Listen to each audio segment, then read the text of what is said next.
Good morning, everybody. This is Martin John, and we are here to talk about the Tao Te Ching. The Tao Te Ching is an ancient text written about 600 BC. There's all sorts of information out there about the Tao and when it was written and by who and all of that. But I don't try and focus on any of that because it's all debatable. We have the text, and that's what's important, and how we address the text and how we address what the text says is the most. So I am attentive to. Oh, good. I'm on the Galaxy already. I forgot before I logged in to connect to my wireless spot, my mobile spot, just in case my internet goes down. I don't like when the show breaks up into two parts. And yeah, so we'll leave that there for now. I'm sure that's something that I can look at a little bit later, because, I don't like that I rely on something that has proven to not be reliable. So if I'm going to think about that, I can go into different parts of my life and think about, like, what other places in my life do I feel unreliable? And that's, when I was taking all that time off from the mosaic, I felt unreliable. I felt, so there's always something in our life that is being peppered by perception, and we can address that perception by just simply questioning, where do I do this? Where do I do this thing that I'm accusing other things of doing, or I'm accusing of being the victim of. Renvi? So on this show, what I do is I invite you up to speak with me about the Tao Te Ching. Now, you don't need to know anything about the Tao Te Ching. However, that's where we take the conversation. All I want to do is ask you how you're doing. Now, you sleep that little cat. You can click that little sleep cat and you can join me on stage. Now, Renvi Griffith joined me, and if I hear you chuckling, it might have been an error. And what I normally do is wait a minute, and then I'll take you off stage, so that if it was an error, you can either come back if you wanted, or not a lot of people know how this works. It's a new app. A lot of people on this app are new. And so what I invite you to do is step up, and when you come up, I'll ask you how you're doing. And you can answer that as deeply or as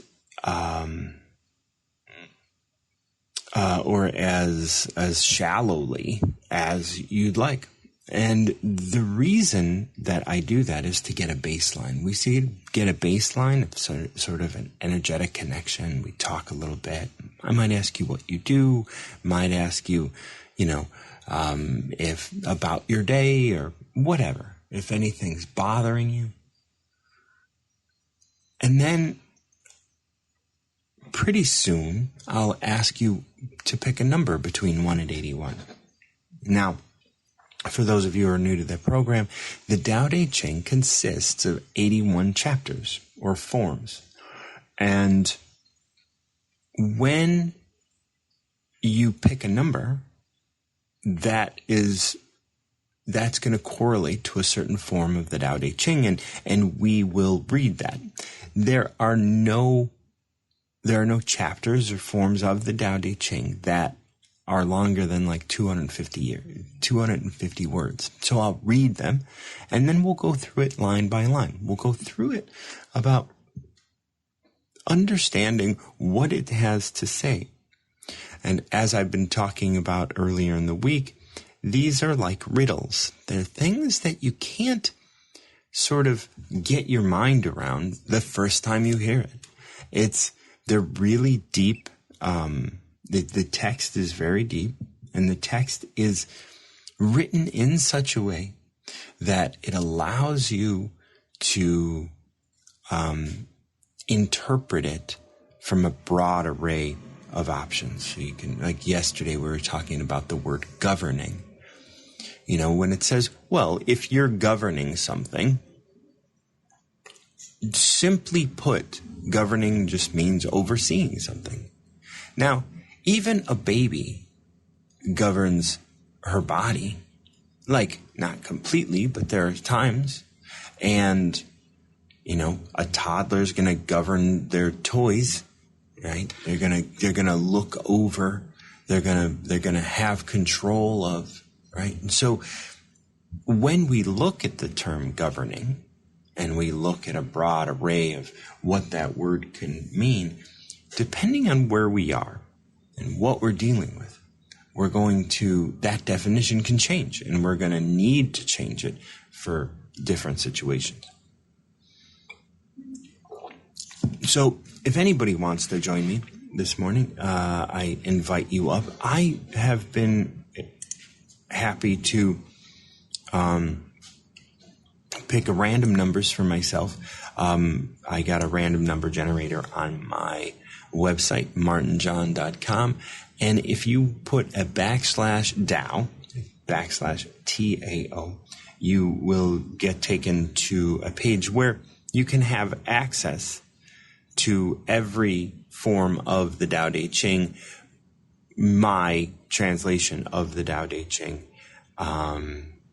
that got published earlier this year. For those of you who are interested in learning more about the Tao Te Ching, I have a workshop coming up on November 2nd, and you can find links to sign up for that in my profile. So I randomly chose 59, which is entitled Serving Others. And for my translation, that's where we start. We start with the title. I mean, that may sound familiar, they may sound obvious, but I encourage you to not just slip past the title without taking note. Remember, it's going to be like a riddle. It's not written to be immediately just, there's not an answer here. If there's anything here, it's a question. It's when you approach something, you see, in our world, we look for answers, right? This is a world that is like out of touch with Tao, right?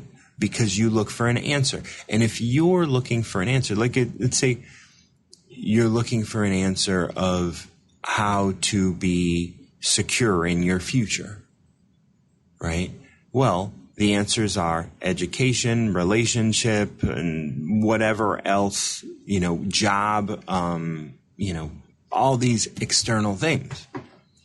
But what Tao says is that, like, well, you are secure. You're secure because you're surrounded by love. You're surrounded by yourself. Like there is nothing other than you.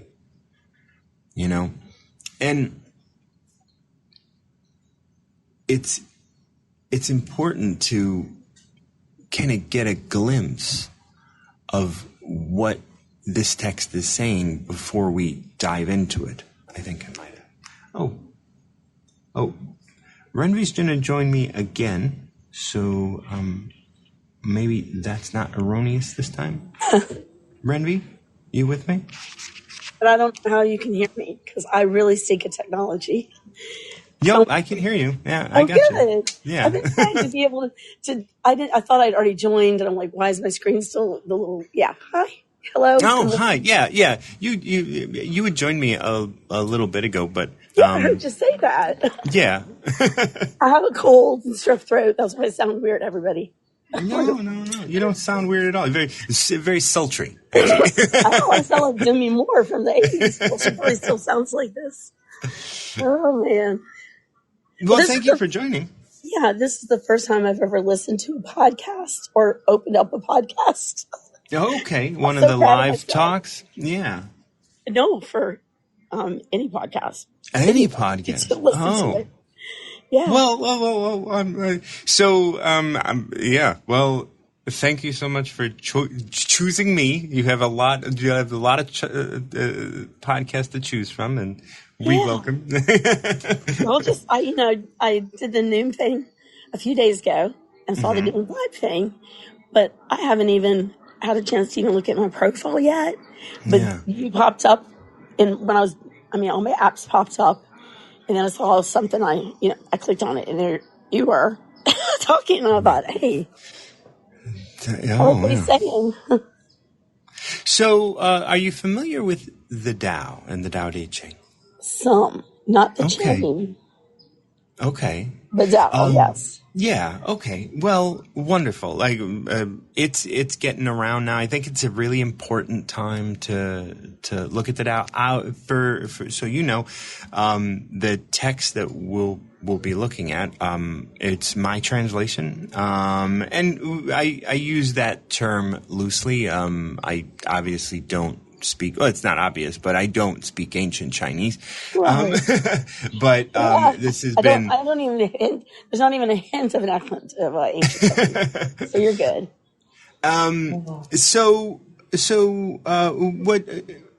What are you up to today? Well, yesterday was my birthday, and yay! Happy birthday! We're having an 11-day celebration because I had to work on my birthday, and I have to be at work. Got home at 11:30 last night, and I'm going to go get in the shower in about 30 minutes and go back to work. But I've been cleaning in my house because I've had somebody on my sofa for 4.5 weeks for very legitimate reasons for him. And I'm cleaning because to have another human in a little 695 square foot place where I live alone, it's been great until about a few days ago when I was like, oh, my house is a shambles. So I'm out here on my balcony making it even more pretty. And then, good. Yeah, I came out here and I was like, poke. And there you have it. It popped up and I was like, oh, cool. What you're experiencing is how Tao kind of works in the world. Like sometimes we get, like you may have had it in your mind to want to, get your place in different order, like make it prettier on the outside. You might have had that inkling, but there was nothing that was driving you to do it. Yeah. And then Tao says, look, you want to do this. I'm going to get you to do it, but I'm going to get you to do it in this a roundabout way because it's like I've been trying to show you yourself and what you want for so long, but nothing's driving you to take action. So I'm going to just and little things may have been put in your way. You might have seen someone else's balcony and been like, oh, that's really pretty. And you want to see, and then, but nothing inspired the action. And then having someone stay with you, and I'm just making this up, but that's how it works. And what I would love if you were to pick a number between 1 and 81, and we'll read one of these down and see if it has any insight for us. Okay. So just pick a number right now. Right now. I'm going to give you 8. 8 was my favorite number as a little kid. Number 8. I have other favorite numbers. Things in threes. This is a big thing of mine. Well, we're gonna start with 8. and then I'm just taking a note so I don't forget. Take your time, but make sure I'm off this phone in 10 minutes. Okay. Well, I don't have to set timers. The timer will kick you out, and just don't join it. Just don't join again. That's it. Okay. And so it's going to kick you out naturally. Okay. As part of the course, but I'll probably still go on talking about this so you can listen. Yeah. Well, I get ready. Yeah, that'd be great. So number 8 is entitled "Be Like Water," and as I was just saying, you want to be mindful at least of the title. So be like water. We've heard this before. It's just like those ancient Chinese secrets. Things like that. It's like be like water. We've heard that, but that's what this is going to talk about. So I'm going to go ahead and read it. And what I want you to do, because this is your first time listening to this, is just listen to the words and, of course, try and grasp it. But it's going to be a big concept. So try and just focus on if a word or a phrase stands out like louder, energetically, or audibly to you, and it just you resonate with that word, keep it in mind. I'll ask you about it at the end. Sounds good? Excellent. Okay. So water is humble, always traveling to the lowest place, nourishing without taxing everything along the way. In so doing, it is like Tao. The master aims to resemble water. In thinking, she is simple. In conflict, she is yielding. In governing, she doesn't need to control. In work, she does the obvious thing. In family life, she is continually present. When one can be content with being and not require comparison or praise, it is said that they invest in their life by making of it a donation. Okay. Yeah. Anything stand out? Well, everything was standing out, so then I tried to pick out the things that did not apply to me. And I think it was something about confrontation. I lean back in or something. Conflict, there's yielding? There's a ton of yielding. But I turn things around so nobody is angry, or if they are, I've done my best. They're not angry at me. Like say a political discussion with a stranger who does it like something on my T-shirt.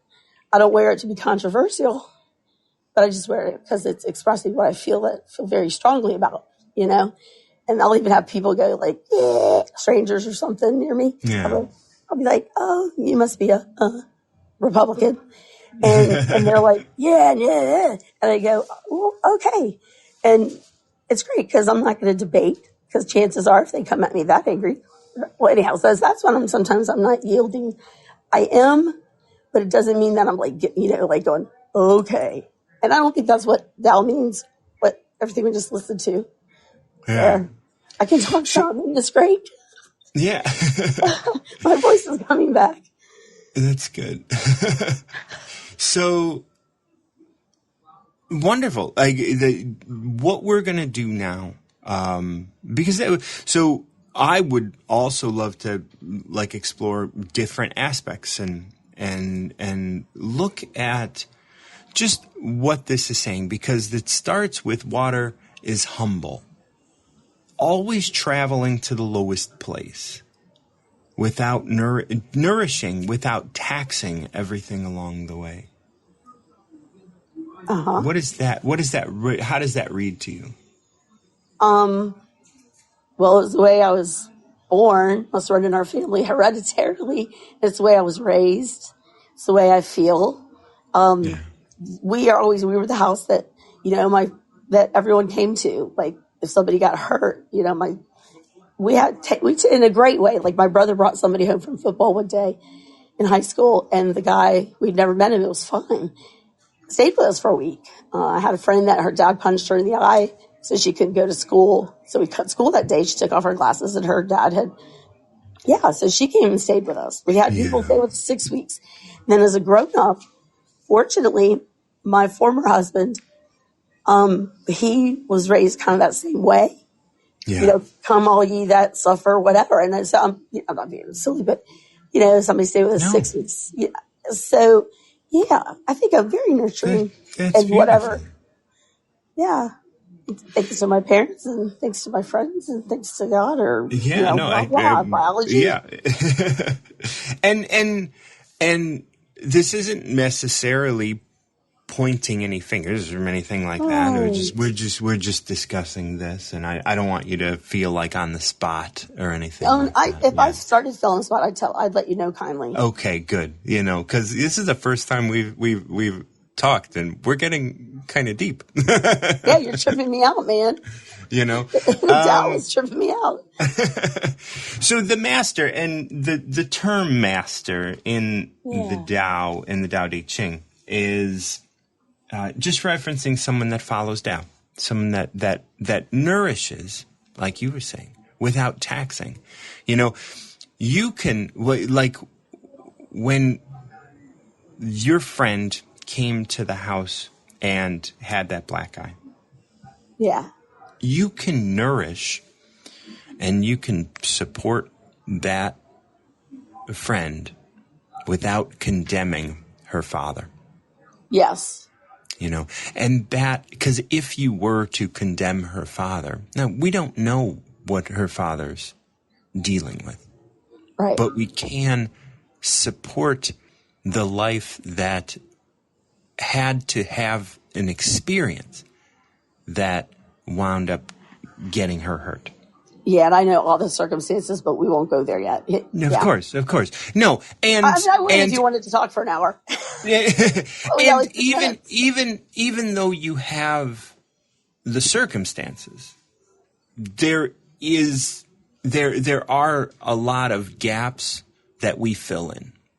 And then we can very easily demonize people, especially when they do something overt or something that is, for objectively heinous. Yeah. But it's all about even the law doesn't necessarily punish people the same way when they have mental illness and other things like that, and so it's like, it's really hard. It's really hard because, we do look at people as like, oh, there are people that are at different levels, different levels of education, different levels of mental acuity, different levels of ability to communicate. Sometimes people can only communicate physically. Right. And I'm not trying to. Oh, you're not justifying it. I get no. What I'm doing is I'm bringing up these two words without taxing. Yeah. You can nourish without taxing because you can nourish also with taxing. When it's like, I'll help you if, I'll help you when, I'll help you, so I will hold you up as long as you're agreeing to what I agree with. Like, I will nourish you, but we have to agree. And because if we don't agree, then you're no longer fit to be nourished. And that's what the water does, right? Water doesn't care if it quenches the thirst of a murderer or an innocent baby. It's not judging. The sun doesn't choose who to shine on. Oh, I like that. It's like it's going to shine on anybody all the same because it's nourishing, and that's what it does. And it's not going to choose who to nourish because the people that are focused on poisoning the earth or poisoning the minds of other people, they're focused on poison.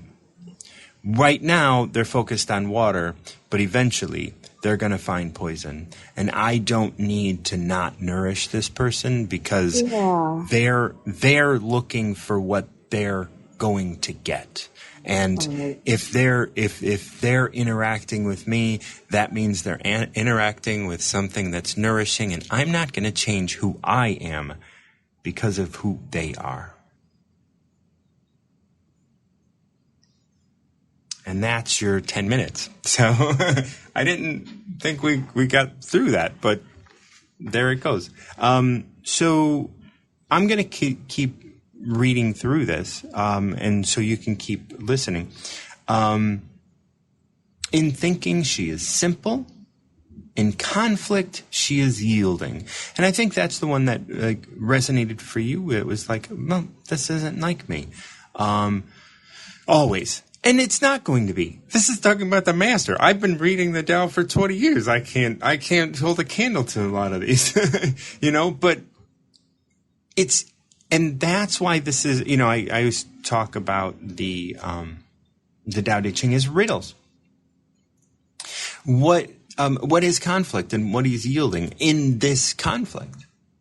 You talked about like coming up against, you mentioned Republicans, and I can understand where, especially right now, the world is split into them and us and whatever, it's just like so tribal. And yielding doesn't always mean letting other people win. It just means like not accepting the invitation to conflict. It's very often when other people are sending an invitation for us to conflict. And when we get an invitation, sometimes it's just nice to be invited to the party. And so we present ourselves. It's just like, I'd be happy to, go into it.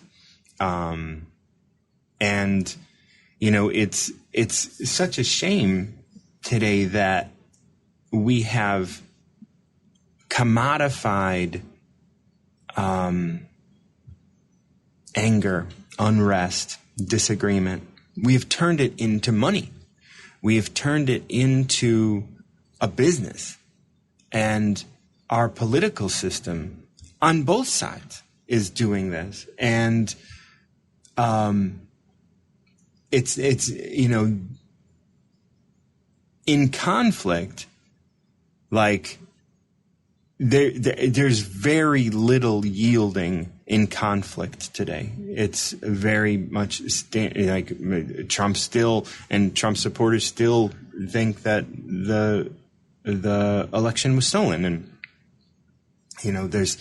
there's all this effort that's gone into for the last 4 years, convincing people of that. And you almost can't blame people for thinking that, because the internet and the way information is right now is like, it's so funneled.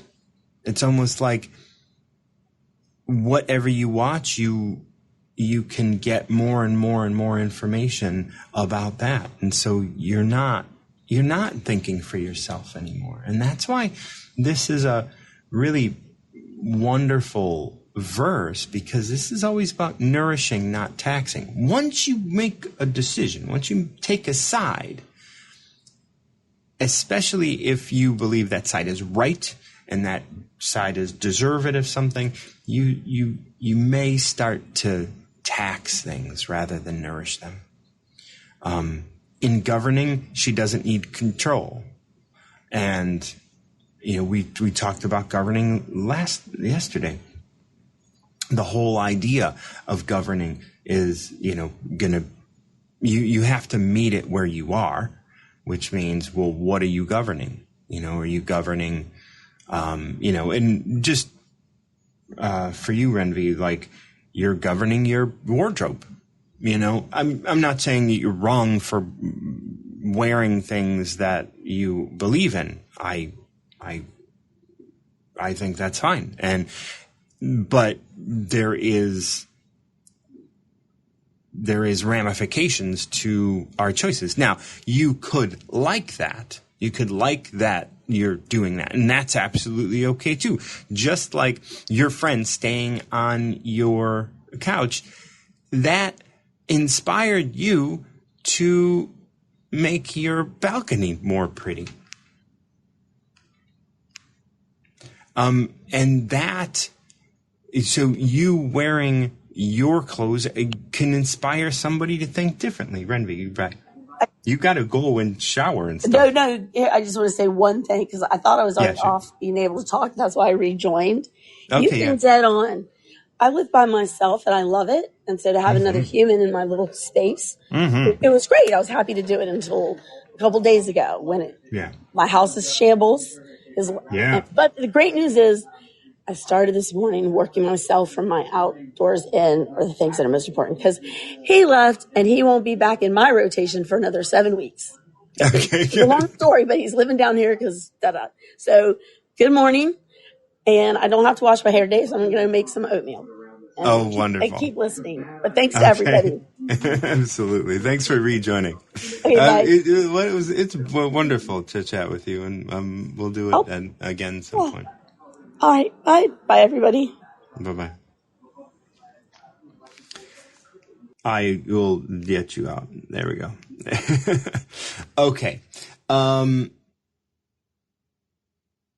In work, she does the obvious thing. And I know you're going to work today.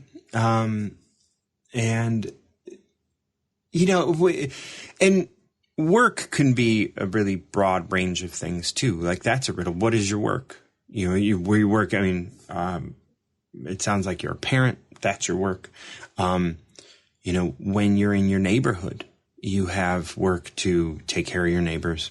When you have a home, you have work to take care of your balcony and your, you know, and the cleanliness or the organization of your home. Like, that's your work. You know, I always say, like, just do the next most obvious thing. Whatever that is, do the next most obvious thing. Like, if and I always say, look, if you don't know what to do, just wait.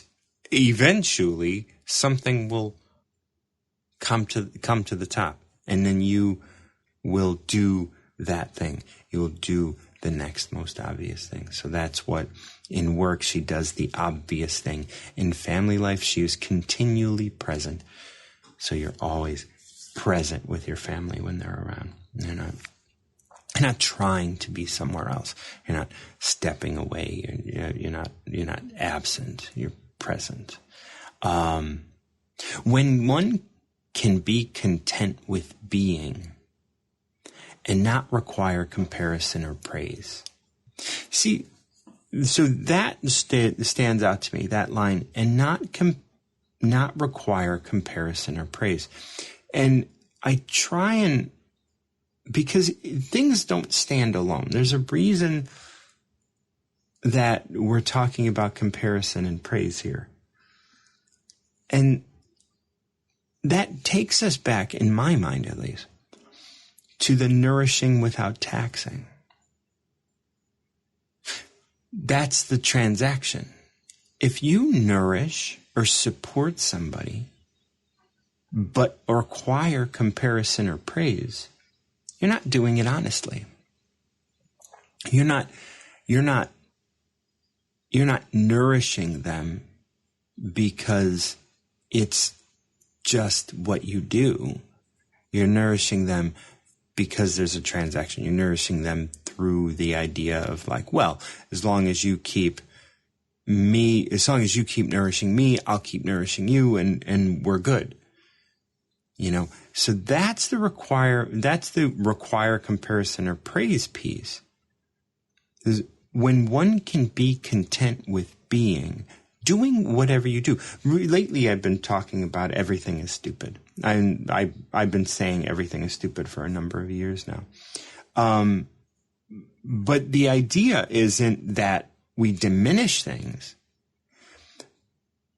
but not to praise you for being aligned with something.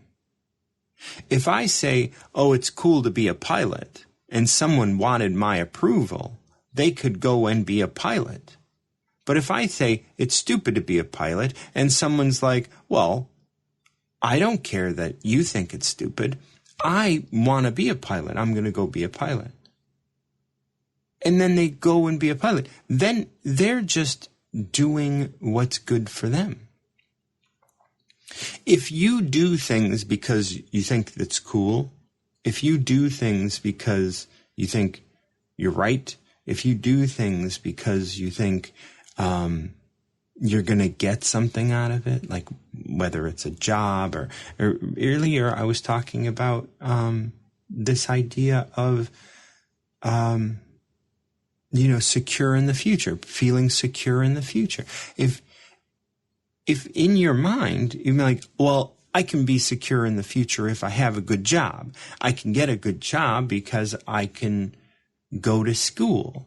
And you gear your life towards this end. And, we're seeing now that even though everybody's done that, there's not enough jobs, and AI is taking so many of those jobs. And it's like and everybody was expecting to be secure. And more and more and more people are ending up not secure in their future. But everybody was banking on getting something in the end rather than being. There's no being. It's all like, there's a future and I have to work towards that future. I have to work to get comfortable. I need comfort. I talk about learning. A baby, they're learning every second they're awake.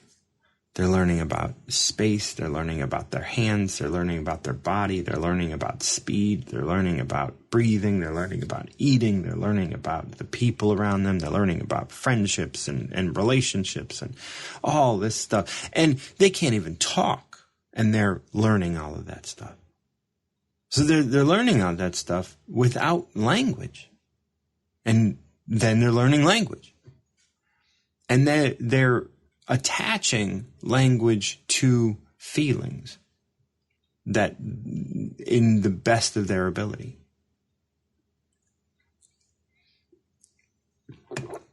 I forget where that was going. It was really good in my head. It all made sense. But they're being, and they're being overwhelmed with everything that they're learning. So when you're overwhelmed, you want to be comfortable. And so you take shortcuts and you say, okay, well, when this happens, this is the answer. When I'm faced with this is the answer. And then you make these shortcuts in your life. Remember when I used to do workshops on my Recover Yourself work, I would ask everybody, how many of you chose to drink coffee this morning? And everyone would raise their hand because I'm in the States and everyone drinks coffee. Not everyone, but most people.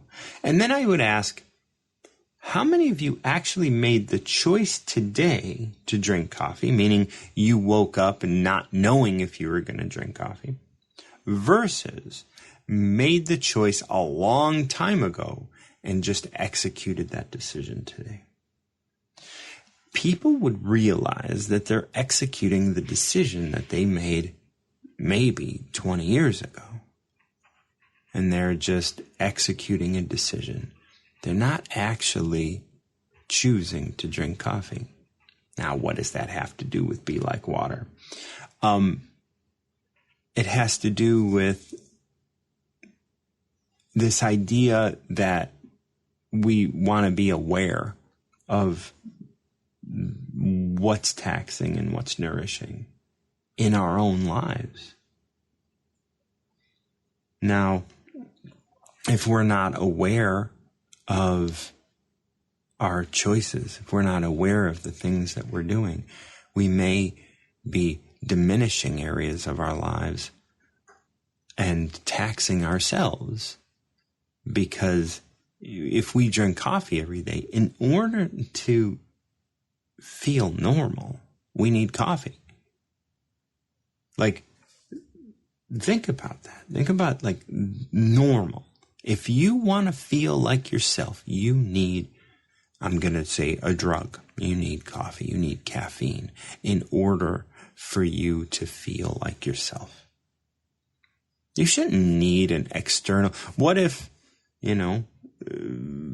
coffee gets so expensive it's out of your price range? Or if it gets so rare because of global warming and stuff, you can't get it anymore. Well, you're going to be forced to go through withdrawal, and then you will have to recover from all of that to get yourself to know. It might take a week, might take a month, I know with alcohol, because I have 23 years clean and sober, and I've interviewed lots of people, 5 years is when people start to think clearly. Yes, they have some inklings of thinking clearly, but it's still very fractured. And at 5 years, it starts to become actually a big. It's not just rules. It's not just check boxes. After 5 years, it becomes a mass of clear thinking, and so you can relate lots of things together, and that really starts to affect how you live your life and the decisions that you make. Oh, Kathy's going to join me.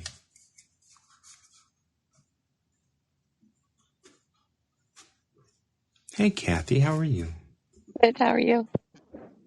I'm well. How's the homestead? Still here. Okay, I'm so glad to hear that. So, what are you up to today? Thinking of what I'm doing today.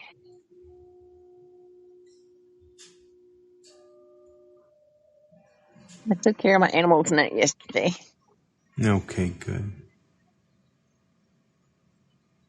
There's still a lot of cleaning and repairing that needs to be done? Yeah. Yeah. Well, all in time. All in time. Yeah, I take it one day at a time. That's right. So, what's going on with you right now? What are you thinking? I'm trying to set up for my Halloween party and it's not working. Well, what do you mean it's not working?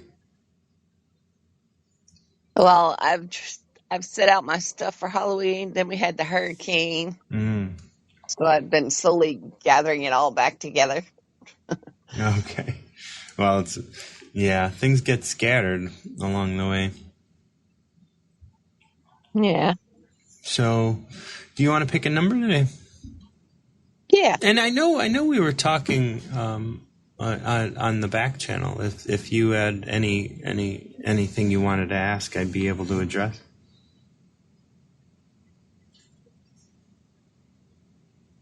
No, not really. Okay. All right. Then let's pick a number and then we'll discuss there. How about 75? 75. 75 is there needs to be a purpose. And it's interesting because we were just talking about this in the last verse as well, a little bit. And it's not too terribly long, but I'm going to go into it. And again, if anything stands out, then we'll start there. And otherwise, we'll be able to go back through it. And if anything stands out to me, I'll mention it. So, people are starved for purpose because everything they do is taxed. So interesting that we're talking about taxing in our two different DAOs. Earlier, we were talking about water, nourishing and not taxing. So I'm going to start over. People are starved for purpose because everything they do is taxed. That being so, why would they venture to do anything? By being intrusive, governments corral their people, forcing them to make a living instead of simply living. People have no purpose when their purpose is appointed. Without purpose, why would they want to live? All of this is intrusive meddling. It robs people of their lives and lines the pockets of those in authority. Did anything stand out to you there?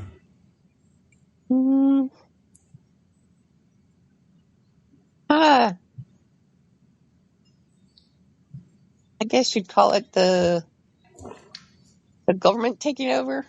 Yeah. As far as giving you something to do. Yeah, they when I was a kid, and even when I was young and paying taxes and I was an artist, like they would scoff because it's like I would say I was an artist, and then they would say, well, no, you don't make your money being an artist. You make your money being a grocery clerk. And I'm like, yeah, but I'm only making money as a grocery clerk so I can be an artist. And and they'd be like, well, no, that's a hobby. I was like, wait, I'm investing every dime of my life into being an artist, and you're going to tell me that I'm not an artist?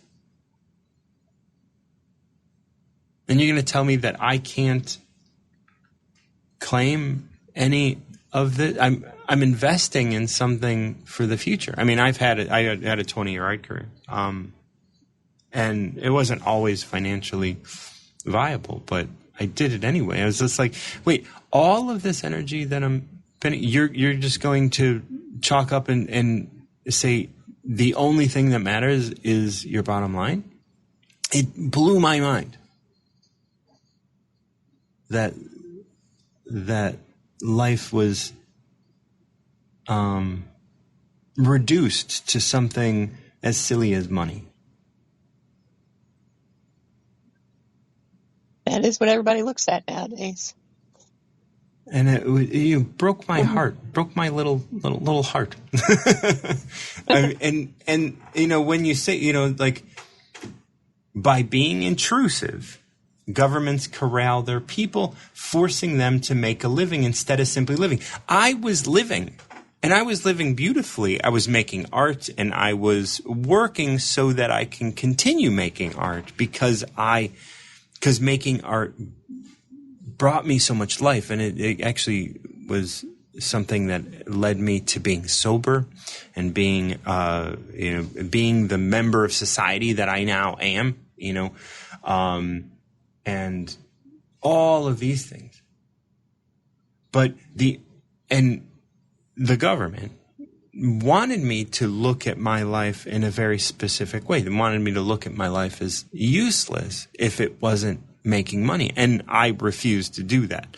I continued to make my art, and I continued to claim myself as an artist, and they didn't like it, and that was fine for me. I had to take a couple on the chin, but other than that, simply living ultimately became what I did and what I love to do. I very little interest in making a living, especially if that means jumping through hoops for others.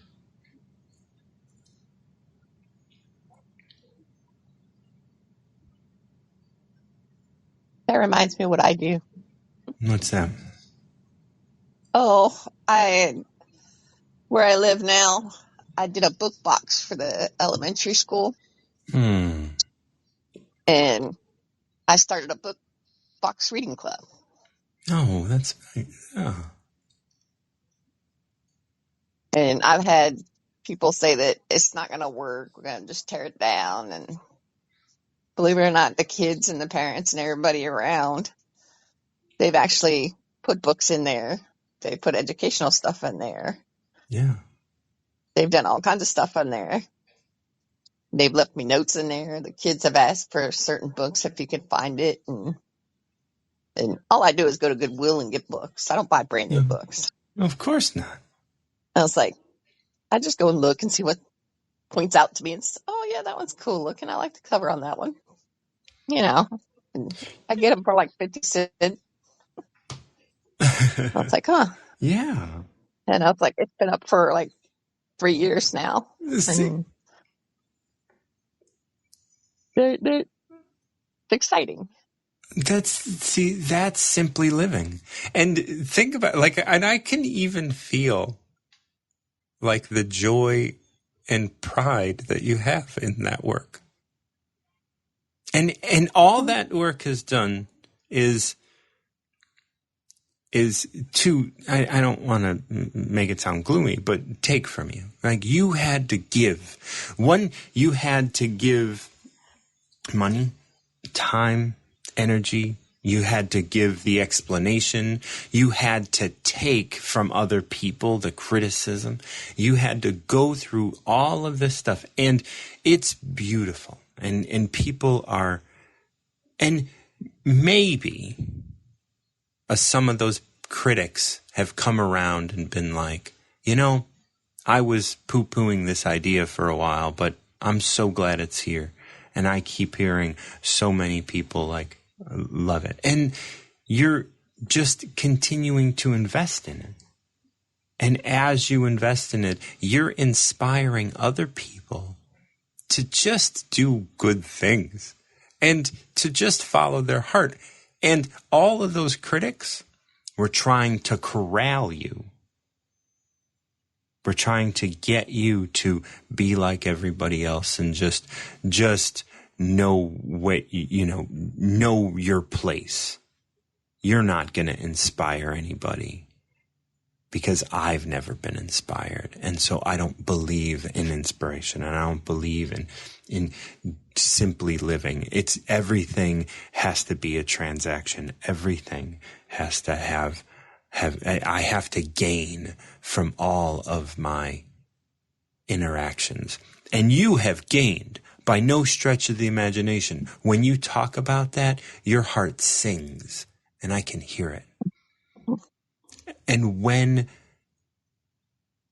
that is better than money in the bank. I just like seeing their faces.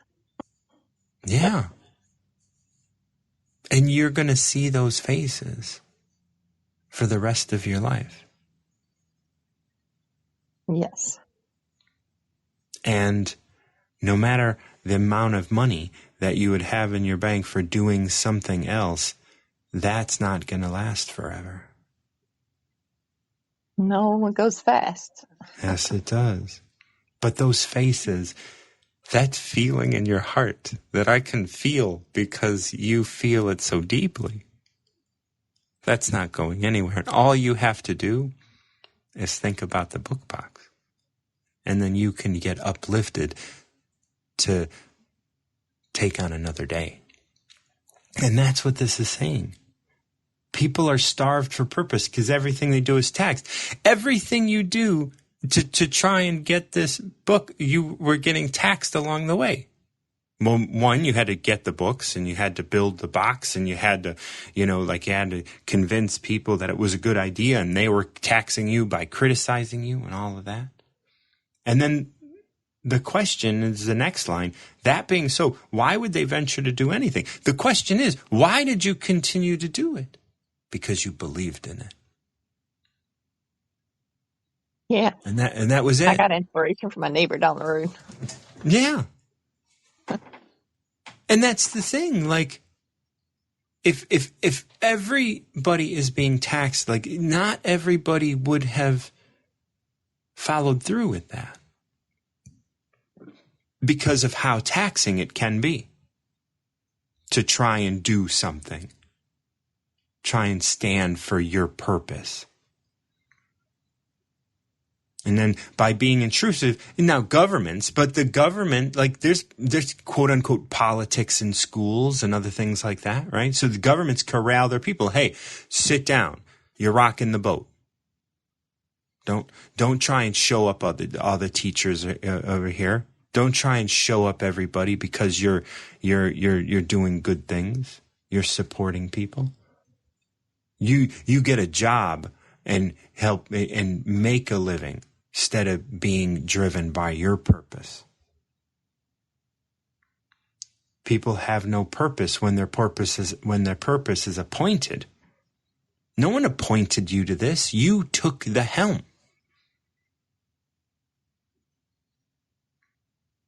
And you did the obvious thing. You did the thing that you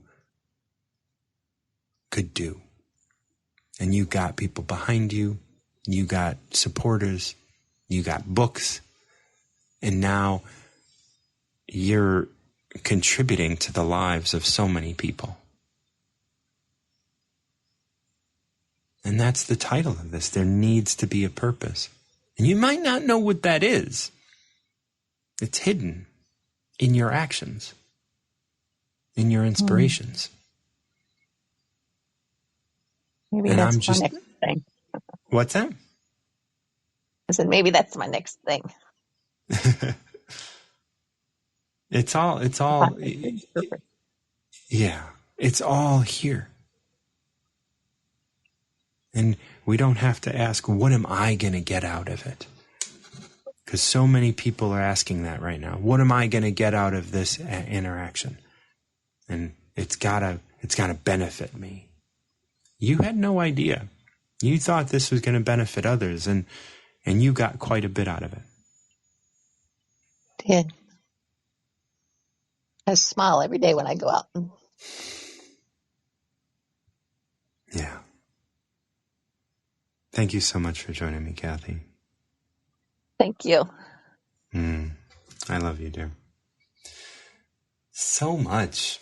And, I recognize that we do, as I mentioned earlier, we did number 8 and 59, 75, 8 and 75.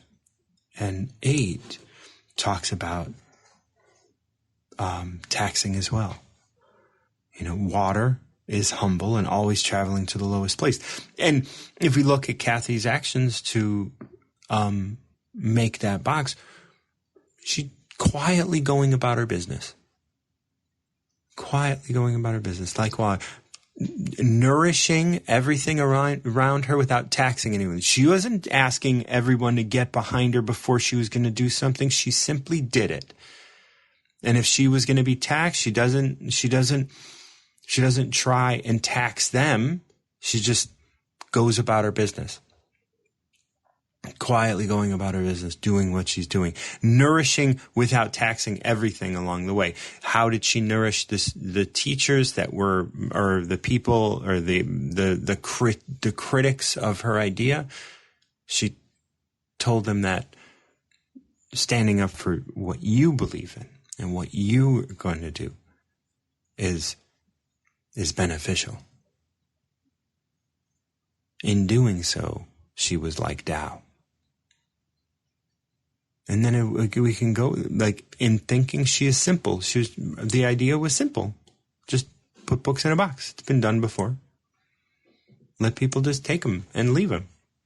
In conflict, she is yielding. She let everyone have their arguments. She just yielded to them and did what she did anyway. Didn't need to conflate the conflict. In governing, she doesn't need to control. If they wouldn't allow it on the school grounds, she would have put it somewhere else. Presumably. In work, she does the obvious thing. And that was her work. In family life, she is continually present. And that means just being present with yourself and paying attention to what you do, paying attention to what you're inspired to be. When one can be content with being and not require comparison or praise. She didn't need that in the end. She didn't need to be compared or praised because she was being taxed all the while, and she did it anyway. Now she's getting praise. But if she went out looking for it, she might not have found it. But the last line of this number 8 is, it is said that they invest in life when they don't go out, when they can be content with being, and you don't go out requiring comparison or praise. It is said you make of your life a donation. And all of that Kathy did to build that book box was donated